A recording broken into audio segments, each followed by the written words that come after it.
Jangan lupa subscribe, like, komen, dan share YouTube TVRI Bengkulu. Dan nyalakan lonceng. Pemirsa, kembali lagi tentunya di Dokter Kito bersama Kita Sehat. Masih membahas terkait kesehatan mata. Tadi juga dokter sempat menjelaskan konjungtiviti, ya dok ya? Konjungtivitis. Nah itu katanya bisa menimbulkan penyakit-penyakit lain. Nah itu apa dok kira-kira dok? Oke. Yang pertama tadi konjungtivitis. Nah ini, adanya kan di konjungtiva ya, yang putih-putih ini. Kalau kita biarkan, ini infeksi di depan itu bisa sampai ke belakang. Nah, lama-lama nanti dia namanya keratitis, kemudian bisa juga panophthalmitis. Artinya seluruh bola mata itu meradang.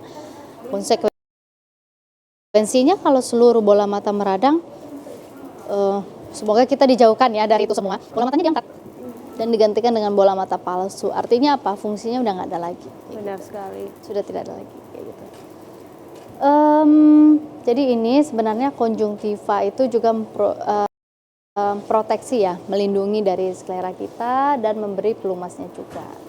Di sini banyak pembuluh darah, jadi kalau misalnya kita infeksinya di luar atau di sudut mata atau di konjungtiva yang bawah ini, nah dia nanti akan meradang. Kemudian juga konjungtiva ini kita kalau yang bawah ya, yang palpebra itu kita bisa menjadi indikasi melihat seseorang itu anemia atau tidak.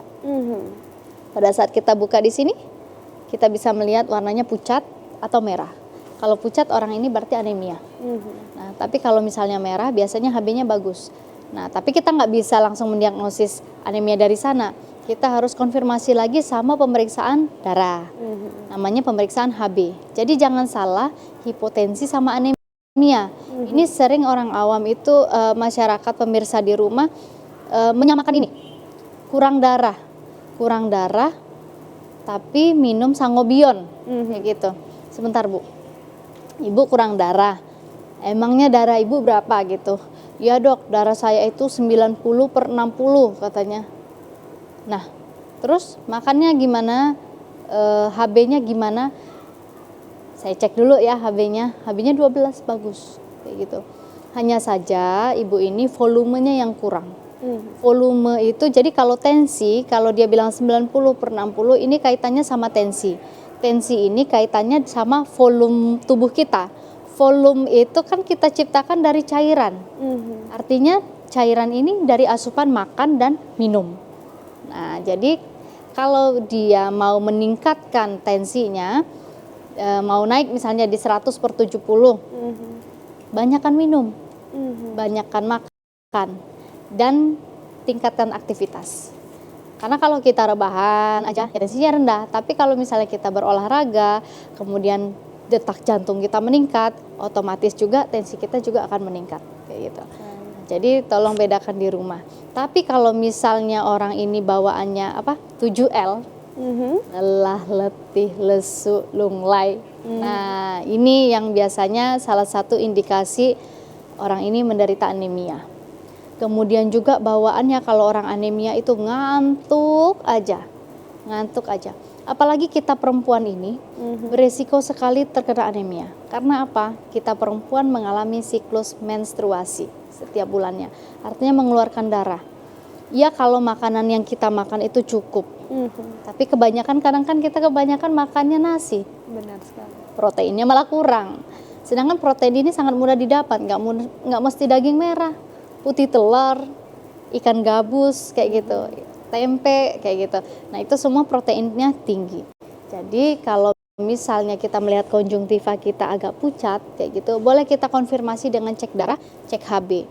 Kalau bawaannya ngantuk aja terus, kemudian males, capek kayak gitu, mengantuk, boleh kita cek dulu HB-nya. Nah, kalau HB-nya itu memang rendah, udah pas minum sangobion. Benar sekali. Berarti artinya sangobion ini bukan bisa ketika kita tensi langsung minum, itu nggak gitu ya dok ya konsepnya ya? Boleh kalau misalnya darahnya rendah, mau minum vitamin boleh. Tapi misalnya vitamin B kompleks kayak gitu ya, yang menyeluruh. Artinya yang memenuhi vitamin mineral tubuh. Apalagi kalau misalnya orang ini malas makan, yang sedikit menambah nafsu makannya, oke, kayak gitu. Baik, berarti menunggu anjuran dokter terlebih dahulu ya dok ya. Betul, untuk kayak minum gitu. sangobion dan sebagainya. Supaya lebih tepat. Benar gitu. sekali. Oke, lanjut. Saya rasa ini udah kita jelaskan ya tadi. Oke, nah ini uvea. Uvea itu di dalam ya. Intinya di sana ada iris, ada corpus ciliaris ya. Ini kayaknya kita terlalu dalam. Intinya ini adalah bagian dalam mata yang tak tampak oleh kita. Makanya sering dokter mata kan ngelihat pakai teropong dia. Nah itu nyampe ke dalam-dalam kayak gitu. Oke. Ini lensa ya.